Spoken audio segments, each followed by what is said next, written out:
কত কথা বিশ্বাস করার নাম ঈমান? 6 কথা বিশ্বাস করার নাম। 1 নম্বরে আল্লাহ বিশ্বাস করা, 2 নম্বরে ফিরিস্তা বিশ্বাস করা। আল্লাহ দেখা যায় না ফিরিস্তা দেখা যায়? আল্লাহও দেখা যায় না, ফিরিস্তাও দেখা। তাহলে আল্লাহ বিশ্বাস করব দেখার পরে না না দেখে? ফিরিস্তা বিশ্বাস করব দেখার পরে না না দেখে?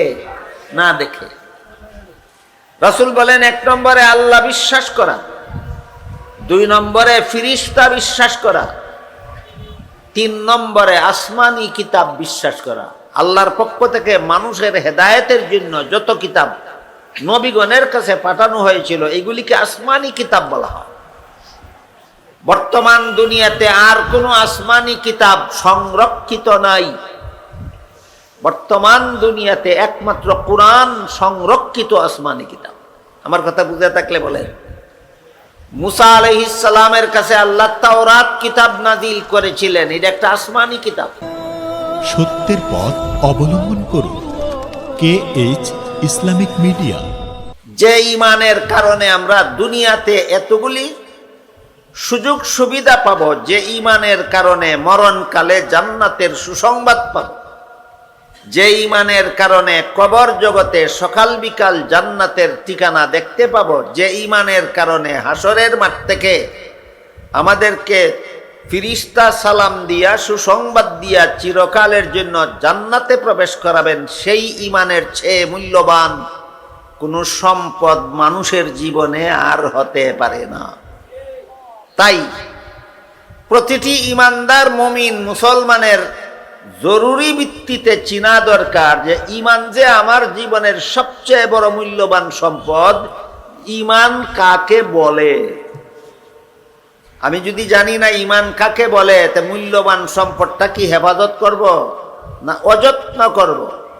তে অযত্ন করলে নষ্ট হয়ে যাবে। বাংলাদেশে টাকার নোটের মধ্যে সবচেয়ে বড় নোট হলো 1000 টাকার নোট। 1000 টাকার একটা নোট যদি আপনার কাছে থাকে, আপনি যদি চিনেন না এটার মূল্য কি, তাই এইটাকে যদি যেখানে সেখানে কাদামাটিতে ফতেঘাটে ফেলে রাখেন, বলেন এটা যত্নে থাকবে না অযত্নে নষ্ট হয়ে যাবে? টাকা না চিনলে যেভাবে অযত্নে রাখবে নষ্ট হয়ে যাবে, ঈমানের মতো মহামূল্যবান সম্পদ আমরা যদি চিনি না ঈমান কাকে বলে, ঈমানকেও আমরা অযত্ন করব, মরণের আগে আগে ঈমানটা নষ্ট হয়ে যাবে, বেঈমান অবস্থায় মরতে হবে। আমার কথা বুঝে থাকলে বলুন তো, অমূল্য সম্পদ ঈমানটা এমনিই হেফাজতে থাকে না তাকে চিনে হেফাজত করতে হয়? ঈমান চিনতে হয়, আমার ঈমান কোন জিনিসের নাম, চিনলে পরে আমি তার হেফাজত করব, না চিনলে তো হেফাজত করবে না, নষ্ট হয়ে যাবে, বেঈমান অবস্থায় মরতে হবে। তাই আমাদের দ্বিতীয় পর্যায়ে আমাদের বোঝা দরকার যে আমার এত মহামূল্যবান সম্পদ ঈমান, এটা কারে কয়? এ ব্যাপারে আজ থেকে প্রায় 1500 বছর আগে সর্বশ্রেষ্ঠ ফিরিস্তা জিবরিল আলাইহিস সালাম সর্বশ্রেষ্ঠ মহামানব মুহাম্মদুর রাসূলুল্লাহ সাল্লাল্লাহু আলাইহি ওয়াসাল্লামকে জিজ্ঞাসা করেছিলেন, মাল ঈমান, ঈমান কাকে বলে? দেখেন তো আজকে আমরা যেই প্রশ্নের জবাব বুঝতে যাচ্ছি, সেই প্রশ্ন 1500 বছর আগে জিবরিল ফিরিস্তা রাসূলকে করেছিলেন কিনা? হ্যাঁ, আজ থেকে 1500 বছর আগে জিবরিল ফিরিস্তা এই কথাটাই রাসূলের কাছে জিজ্ঞাসা করেছিলেন, মাল ঈমান, ঈমান কাকে বলে? জবাবে রাসূল করিম সাল্লাল্লাহু আলাইহি ওয়াসাল্লাম বলে দিয়েছিলেন 6টা কথা বিশ্বাস করার নাম ঈমান। এই কথা আমরা জীবনভর মনে রাখি। কত কথা বিশ্বাস করার নাম ঈমান? 6 কথা বিশ্বাস করার নাম। 1 নম্বরে আল্লাহ বিশ্বাস করা, 2 নম্বরে ফিরিস্তা বিশ্বাস করা। আল্লাহ দেখা যায় না ফিরিস্তা দেখা যায়? আল্লাহও দেখা যায় না, ফিরিস্তাও দেখা। তাহলে আল্লাহ বিশ্বাস করব দেখার পরে না না দেখে? ফিরিস্তা বিশ্বাস করব দেখার পরে না না দেখে? না দেখে। রাসূল বলেন 1 নম্বরে আল্লাহ বিশ্বাস করা, 2 নম্বরে ফিরিস্তা বিশ্বাস করা, 3 নম্বরে আসমানি কিতাব বিশ্বাস করা। আল্লাহর পক্ষ থেকে মানুষের হেদায়েতের জন্য যত কিতাব নবীগণের কাছে পাঠানো হয়েছিল এগুলিকে আসমানি কিতাব বলা হয়। বর্তমান দুনিয়াতে আর কোনো আসমানি কিতাব সংরক্ষিত নাই। বর্তমান দুনিয়াতে একমাত্র কুরআন সংরক্ষিত আসমানি কিতাব। আমার কথা বুঝে থাকলে বলেন, মুসা আলাইহিস সালামের কাছে আল্লাহ তাওরাত কিতাব নাজিল করেছিলেন, এটা একটা আসমানি কিতাব। দাউদ আলাইহিস সালামের কাছে আল্লাহ জাবুর নামে আসমানি কিতাব নাজিল করেছিলেন। ঈসা আলাইহিস সালামের কাছে আল্লাহ ইনজিল নামে আসমানি কিতাব নাজিল করেছিলেন। সংরক্ষিত আছে না বিনষ্ট হয়ে গেছে?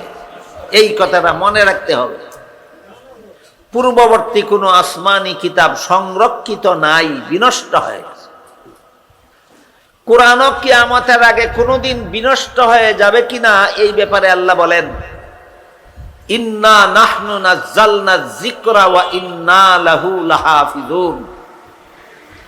এই কোরআনকে আমি যেভাবে নিজ দায়িত্বে নাজিল করেছি ঠিক তেমনি ভাবে এই কোরআনকে আমি কিয়ামত পর্যন্ত বিনষ্ট হতে দেব না। আমি আল্লাহ নিজে সংরক্ষণ করে রাখব।